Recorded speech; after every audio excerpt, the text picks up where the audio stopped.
I decided not to waste this pretty yellow lighting from the window today and film a small video where I will tell you what small tips and things throughout the day make my day a lot better, more productive, more energizing, more happy, and so on.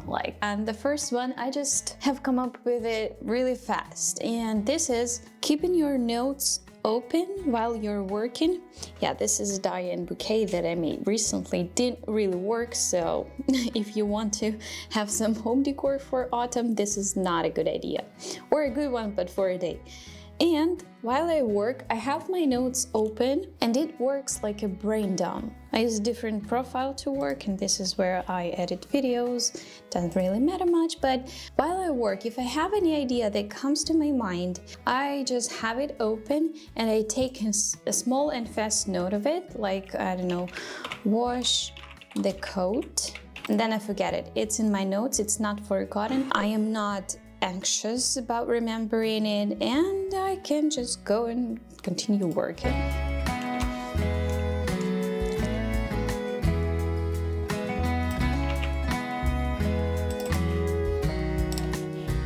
Another habit that keeps me happy and sane is stroking your cat, if you have one. If not, I'm really sorry. Just kidding. Another thing that I like doing, I really try to remember doing it, is actually doing some chores during my work breaks. First of all, work breaks are really important. Every 2 hours or an hour and a half, it's important to make at least 5 or 10 minute break, because our brain just works better when we make breaks. I don't always make those breaks. I can be really concentrated.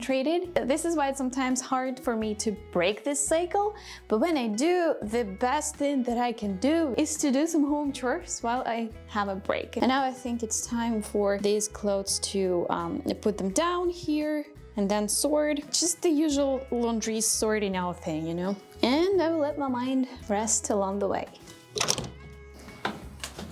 I mean, often during work breaks, we tend to reach our phone and scroll, but it's a lot more beneficial for you, your time, your future you, who you will take care of, to just do a home chore and not check your Instagram page, for example.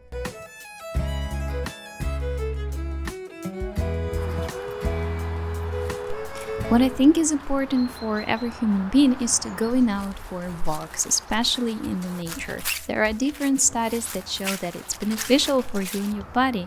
For example, it is clear that free walking enhances creative thinking. Also, being in the nature reduces amygdala, which is a part of our brain that is responsible for our emotional reactions, such as fear and anger, let alone the fact that it's just a very pleasant experience. So, if you have a regular walk in the park, I'm sure your body, your mentality will say thank you.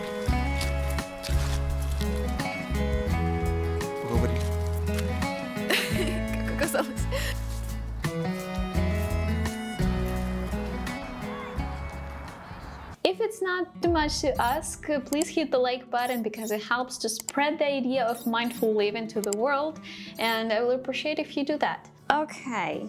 I have just finished my vlog for patrons. Ignore that, I still didn't take it out. And I'm ready to tell you about the fourth thing that helps me stay healthy and happy. Rishi is just going crazy about that leaf that he sees doing like that. Look at him, he's so interested in that leaf. Another thing that I'm doing, not always, but this time around I decided to do that because recently I've been feeling a lot of anxiety, stress about what to do with my blog. Is this gonna work? Am I gonna die? There's usual things that we tend to ruminate about. And I use journaling to calm myself down and to give myself a little bit of sense of release of these thoughts on the paper. It doesn't really matter if you do this on this pretty notebook or you're doing this just on a sheet of paper. I don't usually reread my journaling. I just leave it there, release my thoughts. It works really well. It immediately makes you feel a little bit more calm, a little bit more organized. So what I do is I just write down things that make me worried, and instead of overthinking about it, instead of having that decision fatigue about what should I do about this problem or that problem, instead of the chaos and anxiety going on in your brain, I choose to let it go through the paper, and even if it's not completely like solved, if my problems are not solved by this, at least I know that it's there, that I will deal with it later.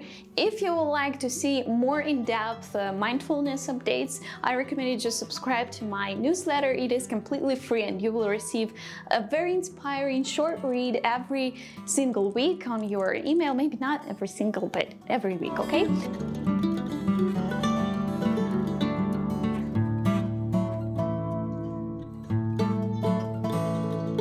Another form of self-care and that care for your well-being is studying. Just anything that you're interested in, that you like, is worth studying. I am currently interested in the science behind sleeping and sleep and wakefulness processes, and this is why I just took a course on sleeping. I'm just so enjoying this process of when your brain is just boiling up from the concentration, from the willingness to remember things, to understand what a locutor says, and it's just a wonderful process.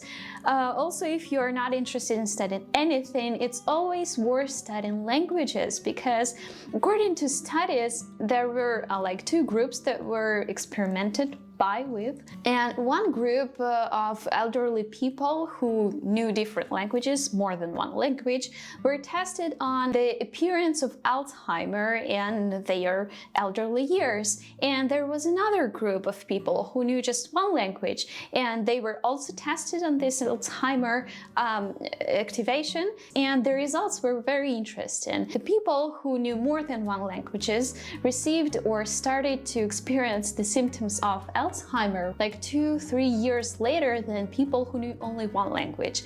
It is not enough data to make real big conclusions, but I definitely think that learning anything, languages, if you don't know what to learn, is very important and interesting and beneficial to our health, because it helps to practice our memory. And from this study, we see that it can affect our abilities in our elder years, which is so awesome. If you don't find time for that, I totally get it, and my solution for that is doing it in the morning. Like before everything, I need to do what I wanted to do and forget about it for the rest of the day, because in the evening you're usually more tired. You're usually tired and you're not willing to do anything, especially if your main job is brain work. You are really tired in the evening and you don't want to do any brain work. So yes, it's going to be difficult, it's sometimes inconvenient, but if you don't study anything, I recommend you to choose field in what you want to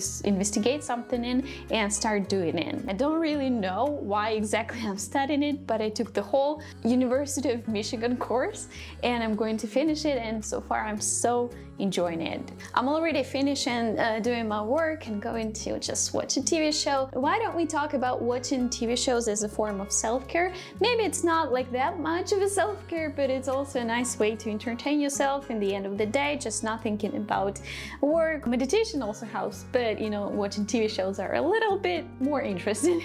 If you'd like to support the growth of my channel, I recommend you to check out my Patreon page. I share a lot of content there too, and I want to invite you to my Instagram page, because I share every day there what I'm curious about, and maybe you want to have a closer connection between us. And have the most wonderful day. Goodbye.